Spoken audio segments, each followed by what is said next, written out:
Chapter 6. Use the best tools. Men and engaging employees should be careful to get the best. Understand, you cannot have two good tools to work with.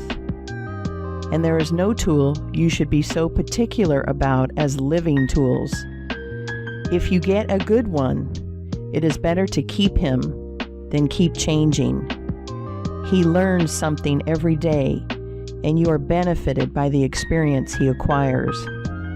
He is worth more to you this year than last, and he is the last man to part with, provided his habits are good and he continues faithful.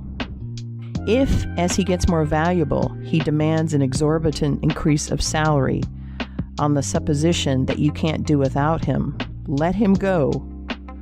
Whenever I have such an employee, I always discharge him first to convince him that his place may be supplied, and second, because he is good for nothing if he thinks he is invaluable and cannot be spared. But I would keep him, if possible, in order to profit from the result of his experience. An important element in an employee is the brain. You can see bills up. Hands wanted, but hands are not worth a great deal without heads. Mr. Beecher illustrates this in this wise. An employee offers his services by saying, "I have a pair of hands, and one of my fingers thinks." "That is very good," says the employer. Another man comes along and says, "He has two fingers that think." "Ah, that is better." But a third calls in and says that all his fingers and thumbs think. That is better still.